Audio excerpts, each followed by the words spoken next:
નમસ્કાર વિદ્યાર્થી મિત્રો, આજે આપણે પ્રકાશ સંશ્લેષણની અંદર અંધકાર તબક્કા વિશે જાણીશું. તો આ જે અંધકાર તબક્કો છે એ આપણી લીલી વનસ્પતિઓ અને ઘણા બધા બેક્ટેરિયા ગ્લુકોઝના નિર્માણ માટે અને સમગ્ર સૃષ્ટિ માટે ખોરાકનું નિર્માણ તૈયાર કરવા માટે કરે છે. આ અંધકાર તબક્કો છે એ ક્યાં થાય છે? તો કે હરિતકણના આધારકમાં થાય છે, એટલે કે થાઇલેકોઇડ સિવાયના ભાગમાં આપણને જોવા મળે છે. એકચ્યુઅલી આ તબક્કાની અંદર શું થાય છે? તો એની અંદર કાર્બન ડાયોક્સાઇડનું રિડક્શન થઈને ગ્લુકોઝનું નિર્માણ થાય છે. ચલો, તો આવા નાનકડો ટોપિક અને અંધકાર તબક્કો, બ્લેકમેન તબક્કા, એના વિશે આપણે વાત કરીએ. હવે આપણને સ્ટુડન્ટ્સ ખબર છે કે પ્રકાશ સંશ્લેષણની પ્રક્રિયા બહુ મોટી પ્રક્રિયા છે, જે બે તબક્કાઓમાં વિભાજિત થયેલી છે. એક પ્રકાશ પ્રક્રિયા અને બીજો છે અંધકાર તબક્કો. તો આ પ્રકાશ પ્રક્રિયાની અંદર વનસ્પતિઓ શું બનાવે છે?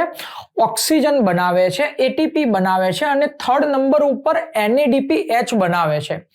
ઓક્સિજન તો હવામાં પ્રસરણ પામી જશે અને આ એટીપી અને NADPH નો ઉપયોગ ક્યાં લેવામાં આવે છે? અંધકાર તબક્કામાં લેવામાં આવે છે. તો આપણી વનસ્પતિઓ આનો ઉપયોગ કરે એટીપી અને NADPH નો આધારકની અંદર અને ગ્લુકોઝ બનાવે છે. તો જુઓ, આવા અંધકાર તબક્કાને જૈવ સંશ્લેષણ તબક્કો પણ કહેવામાં આવે છે, કાર્બોદિત સંશ્લેષણ તબક્કો પણ કહેવામાં આવે છે, હે ને? એને કેલ્વિન મેલ્વિન ચક્ર પણ કહેવામાં આવે છે. ચલો, આ જે અંધકાર તબક્કો છે એમાં આ કેલ્વિન મેલ્વિન નામના વૈજ્ઞાનિકોએ શું કર્યું હતું? તો કે કાર્બન 14 ના સમસ્થાનિકોનો ઉપયોગ કરીને આ પદ્ધતિ શોધી હતી. કેલ્વિન મેલ્વિન ચક્ર છે એ એક કોષીય હરિત લીલ, જેને આપણે હેને ક્લોરેલા કહીએ છીએ, અને બીજી લીલ છે સિન્ડેસ્મસ, એની અંદર આ તબક્કો શોધાયો હતો. અને આ તબક્કામાં બંને વૈજ્ઞાનિકોએ ક્રોમેટોગ્રાફિક પદ્ધતિનો ઉપયોગ કર્યો હતો અને ક્રોમેટોગ્રાફિક પદ્ધતિનો ઉપયોગ કરીને હેને C3 પરિપથના મધ્યસ્થીઓને ઓળખ્યા હતા, હેને? તો આનો મતલબ એવો થાય છે કે કેલ્વિન મેલ્વિન ચક્ર, કેલ્વિન મેલ્વિન નામના વૈજ્ઞાનિકે ક્રોમેટોગ્રાફિક પદ્ધતિનો ઉપયોગ કરીને C3 ચક્રના મધ્યસ્થીઓને ઓળખ્યા. બરાબર છે સ્ટુડન્ટ્સ? ચલો, હવે આગળ વાત કરીએ. તો આ જે કેલ્વિન મેલ્વિન ચક્ર છે, અંધકાર તબક્કો છે, કાર્બન સ્થાપનનો તબક્કો છે, એમાં સૌ પ્રથમ નિપજ 3 કાર્બન વાળી બને છે, ફોસ્ફોગ્લિસરિક એસિડ. તેથી તેને C3 પથ તરીકે પણ ઓળખવામાં આવે છે. પછી કેટલીક વનસ્પતિઓ એવી છે કે એમાં સૌ પ્રથમ સ્થાયી નિપજ 4 કાર્બન વાળી બને છે, ઓક્ઝેલો એસિટિક એસિડ. તેથી આ પથના જુદા જુદા નામ આપવામાં આવેલા છે કે આ જે કેલ્વિન મેલ્વિન ચક્ર છે, જૈવ સંશ્લેષણ તબક્કો છે, તેને આપણે C3 પરિપથ કહીશું. કેમ કે એમાં સૌ પ્રથમ સ્થાયી નિપજ 3 કાર્બન વાળું સંયોજન ફોસ્ફોગ્લિસરિક એસિડ બને છે. કેટલીક વનસ્પતિઓ છે એની અંદર ઓક્ઝેલો એસિટિક એસિડ 4 કાર્બન વાળું સંયોજન બને છે, અને કેટલીક વનસ્પતિઓ છે જેને કેમ વનસ્પતિ કહેવાય. આ કેમ વનસ્પતિ છે એ શુષ્કોદ્ભિદ વનસ્પતિઓનું અનુકૂલન છે. તો એમની અંદર પણ 4 કાર્બન વાળી ઓક્ઝેલો એસિટિક એસિડ સૌ પ્રથમ નિપજ બને છે. તેથી તેને કેમ પરિપથ તરીકે આપણે એને ઓળખીએ છીએ. અને દુનિયાના કોઈ પણ વનસ્પતિ હોય, કોઈ પણ સજીવ હોય, ચાહે એ વનસ્પતિ એટલે કે સુકોષ કેન્દ્રી સજીવ હોય કે પછી આદિકોષ કેન્દ્રી સજીવ હોય, એમાં ગ્લુકોઝનું નિર્માણ માટેનો અંતિમ પરિપથ તો કયો છે? C3 પરિપથ જ છે, જેને આપણે કેલ્વિન ચક્ર તરીકે ઓળખીએ છીએ. તો આવા કેલ્વિન ચક્રનો અભ્યાસ આપણે કરીએ. બરાબર છે? ચલો સ્ટુડન્ટ્સ, હવે તમને એક શબ્દ સમજાવું, અને હરિતકણમાં શ્રમ વિભાજન. શ્રમ વિભાજન એટલે શું? કે જ્યારે કોઈ પણ એક અંગિકામાં બે જુદા જુદા સ્થાન ઉપર કાર્યની વહેંચણી થયેલી હોય તો તેને શું કહેવામાં આવે છે? શ્રમ વિભાજન કહેવામાં આવે. કેવી રીતે? તમે અહીંયા જુઓ કે હરિતકણ છે, આ એનો પટલીય ભાગ છે, આ એનો આધારક ભાગ છે, એટલે કે હરિતકણનો આધારક સ્ટ્રોમા બંધારણ કહેવામાં આવે છે. તો આ જે પટલીય ભાગ છે એમાં પ્રકાશ પ્રક્રિયા થાય છે, એટીપી અને NADPH બને છે, ઓક્સિજન છે એ તો વાતાવરણમાં પ્રસરણ પામી જાય છે, અને આ જ એટીપી અને NADPH નો ઉપયોગ કરીને આપણા હરિતકણની અંદર રૂબિસ્કો નામનું એક વૈભવી પ્રોટીન છે, પ્રભાવી પ્રોટીન છે, એ કેલ્વિન ચક્ર અહીંયા હરિતકણના આધારકમાં ચલાવે છે.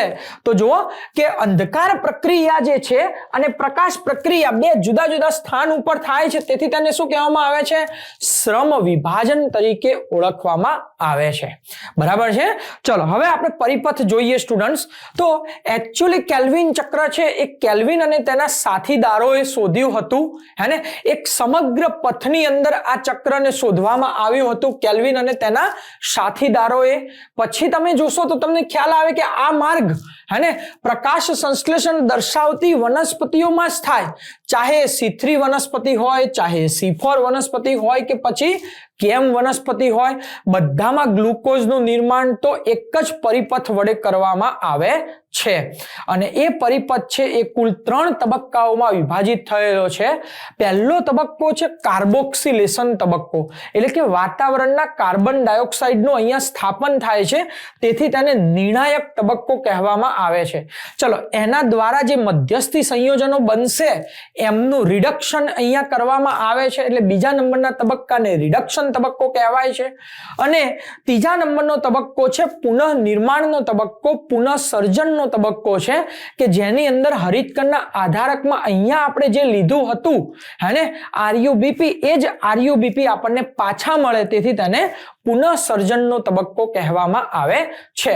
તો સ્ટુડન્ટ્સ હવે આપણે આ C3 પરિપથ આખો એક ચક્રના સ્વરૂપમાં આપણે જોઈએ અને ગ્લુકોઝનું નિર્માણ કરાવીએ. બરાબર છે. ચલો તો વાત કરીએ કેલ્વિન ચક્રની. તો કેલ્વિન ચક્રમાં સૌ પ્રથમ આપણે શું કરવાનું છે? તો કે સૌ પ્રથમ આપણે વાતાવરણના 6 કાર્બન ડાયોક્સાઇડ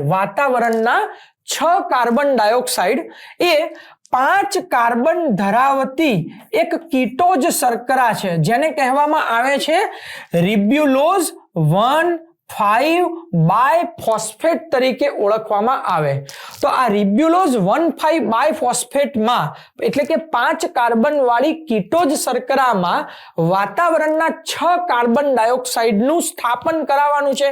કોના દ્વારા સ્થાપન થાય છે? તમે અહીંયા જુઓ કે આપણા હરિતકણના આધારકમાં સમગ્ર વનસ્પતિ સૃષ્ટિનું એક પ્રભાવી પ્રોટીન, જેને આપણે રૂબિસ્કો તરીકે ઓળખીએ છીએ, આ રૂબિસ્કો એન્ઝાઇમ છે.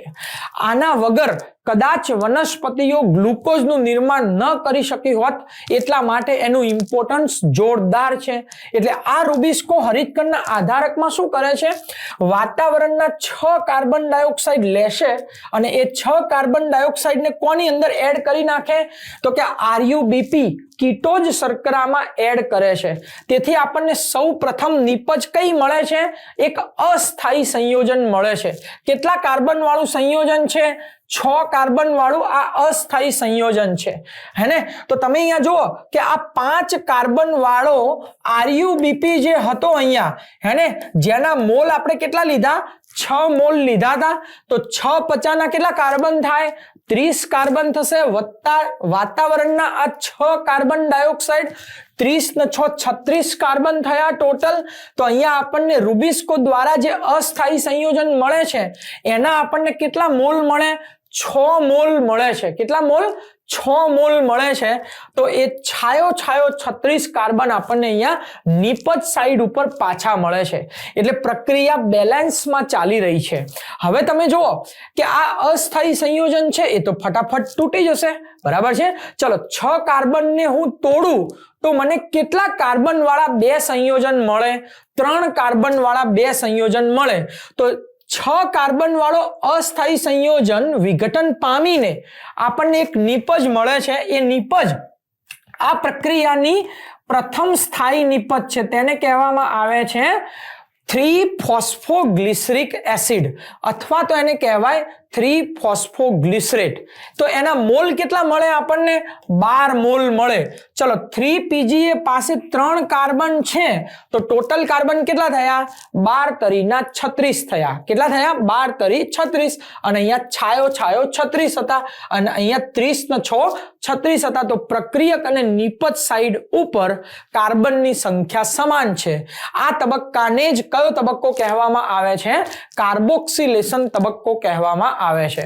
ચલો હવે બીજા નંબરના તબક્કાની વાત કરીએ તો હવે સ્ટુડન્ટ્સ તમે યાદ કરો કે આ પ્રકાશ સંશ્લેષણમાં અંધકાર પ્રક્રિયાની અગાઉ એક પ્રક્રિયા થઈ જેને આપણે પ્રકાશ પ્રક્રિયા કીધી અને પ્રકાશ પ્રક્રિયામાં શું બને છે એટીપી અને NADPH બન્યા હતા। બસ એ જ એટીપી અને NADPH નો આપણે ઉપયોગ અહીંયા કરવાનો છે। તો તમે અહીંયા જોઈ શકો છો બિલકુલ કે આપણે કેટલા એટીપી વાપરીશું 12 એટીપી પ્રકાશ પ્રક્રિયાના વાપરીએ અને 12 એટીપી નું વિફોસ્ફોરીકરણ કરાવીશું તો આપણને 12 એડીપી મળશે, 12 ઇનઓર્ગેનિક ફોસ્ફેટ મળશે। એ 12 ઇનઓર્ગેનિક ફોસ્ફેટ કોની સાથે જોડાઈ જાય આ PGA ના પહેલા નંબરના કાર્બન સાથે જોડાઈ જાય તો આપણને નિપજ કઈ મળે તમે અહીંયા જુઓ કે 1,3 બાય ફોસ્ફોગ્લિસરેટ મળશે અથવા તો એને કહેવાય 1,3 બાય ફોસ્ફોગ્લિસરિક એસિડ પણ બોલાય। બરોબર છે તો એના પોતાના મોલ કેટલા મળશે આપણને 12 મોલ મળશે। કેટલા મોલ મળશે 12 મોલ મળશે। પોતાની પાસે કાર્બન કેટલા છે 3 તો ટોટલ કાર્બન કેટલા થયા 12 તરીના 36 બરાબર છે। ચલો આ તો અહીંયા આપણે એટીપી વાપર્યા। હવે બીજો તબક્કો રિડક્શનનો તબક્કો છે એની અંદર આ 1,3 બાય ફોસ્ફોગ્લિસરેટ નું રિડક્શન કરવાનું છે। ચલો હવે મને એક વસ્તુ અહીંયા જણાવો કે આ એસિડ છે ને એસિડ નું હંમેશા આપણે રિડક્શન કરાવીએ તો આપણને શું મળે યાદ રાખો અહીંયા આલ્ડીહાઇડ મળે। શું મળે આલ્ડીહાઇડ। તો એસિડ નું રિડક્શન કરાવીએ તો આપણને શું મળશે આલ્ડીહાઇડ। આ એક કોન્સેપ્ટ છે અને આ કોન્સેપ્ટ તમારે આ ચક્રમાં કદાપી ભૂલવાનો નહીં હે ને। તો જુઓ 1,3 બાય ફોસ્ફોગ્લિસરિક એસિડના કેટલા મોલ 12 મોલ તો આપણે કેટલા NADPH વાપરવાના 12 NADPH વાપરવાના। તો 12 NADPH વાપરું તો જુઓ 24 હાઇડ્રોજન અને 24 ઇલેક્ટ્રોન મુક્ત થશે હે ને। તો એ 24 હાઇડ્રોજન 24 ઇલેક્ટ્રોન અહીંયા મુક્ત થાય હે ને અને એ કોની સાથે જોડાઈ જાય આની સાથે જોડાઈ જશે એવા તરત જ અહીંથી 12 ઇનઓર્ગેનિક ફોસ્ફેટ દૂર થશે અને 24 હાઇડ્રોજન છે એ આ એસિડ નું રિડક્શન કરીને આપણને શું આપે છે તો કે આપણને 3PgAl આપે છે ફોસ્ફોગ્લિસરાલ્ડીહાઇડ। એના કેટલા મોલ 12 પોતાની પાસે કાર્બન કેટલા 3 તો ટોટલ કેટલા કાર્બન થાય 12 તરીના 36 કાર્બન આપણને જોવા મળે। તો પ્રક્રિયક નિપજ સાઈડ ઉપર 36 કાર્બનની સંખ્યા જળવાઈ રહે છે। ઇટ મીન્સ કે પરિપથ બરાબર ચાલે છે। ચલો હવે આપણને મળ્યા 12 મોલ 3PgAl। આ તબક્કાને આપણે કહીશું રિડક્શન તબક્કો। ઓકે ચલો હવે સ્ટુડન્ટ્સ આપણે ગ્લુકોઝ બનાવવાનો છે તો ચલો 12 PgAl માંથી 2 PgAl બહાર કાઢી નાખું બરોબર છે। તો તમે અહીંયા જુઓ કે મેં 2 PgAl કેટલા PgAl 2 PgAl પાસે કુલ કાર્બન કેટલા થશે 3 દુના 6 એમાંથી આપણે ગ્લુકોઝ બનાવી શકીએ છીએ।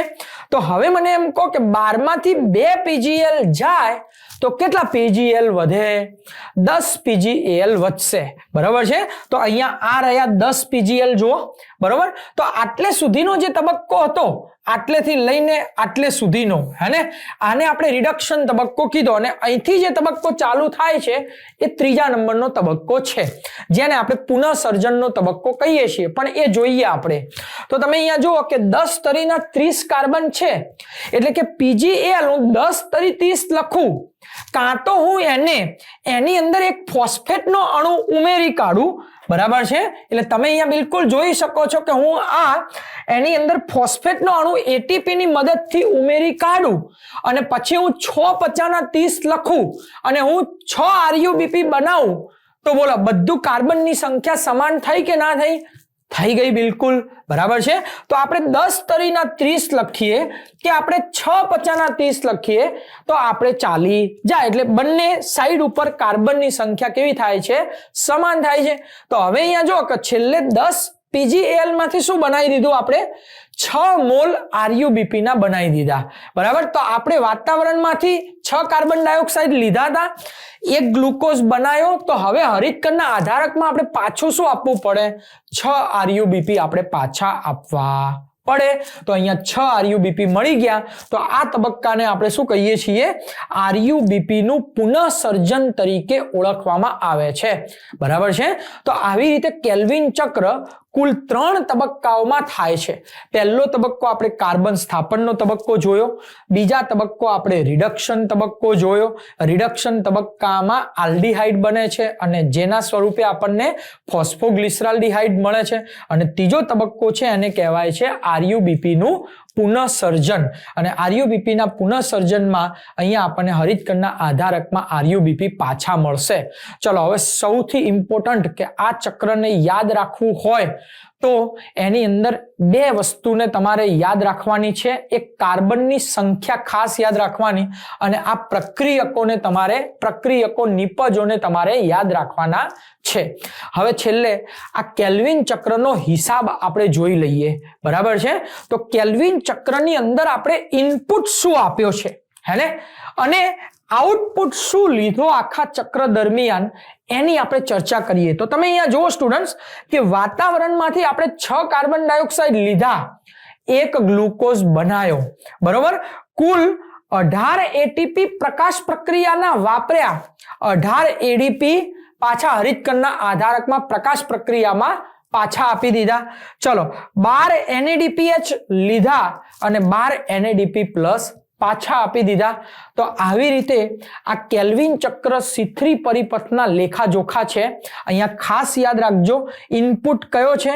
6 કાર્બન ડાયોક્સાઇડ 18 એટીપી માંથી 12 એટીપી રિડક્શન તબક્કામાં અને 6 એટીપી પુનઃસર્જન તબક્કામાં આપણે વાપર્યા છે 12 NADPH આપણે રિડક્શન તબક્કામાં વાપર્યા અને અંતે આપણને એક ગ્લુકોઝ મળે છે જે વનસ્પતિ પ્રકાશ સંશ્લેષણનું સંશ્લેષિત સ્વરૂપ બનાવે છે અને જે સમગ્ર સૃષ્ટિ આ ગ્લુકોઝને હેને ખોરાક તરીકે ઉપયોગમાં લે છે ઓકે સ્ટુડન્ટ્સ ચલો ક્વેશ્ચન આના આ ટોપિક ઉપરના આપણે જોઈએ તો સૌ પ્રથમ ક્વેશ્ચન આ રહ્યો તમારી સ્ક્રીન ઉપર પહેલો ક્વેશ્ચન છે C3 વનસ્પતિઓમાં CO2 ના પ્રાથમિક સ્થાપન માટે નીચેનામાંથી કયો ઉત્સેચક જવાબદાર છે આરયુબીપી કાર્બોક્સાઇલેઝ પેપ કાર્બોક્સાઇલેઝ આરયુબીપી કાર્બોક્સાઇલેઝ એન્ડ પેપ કાર્બોક્સાઇલેઝ PGA સિન્થેટેઝ કાં તો PGA સિન્થેઝ કયો આન્સર આવશે આરયુબીપી કાર્બોક્સાઇલેઝ જેનું બીજું નામ છે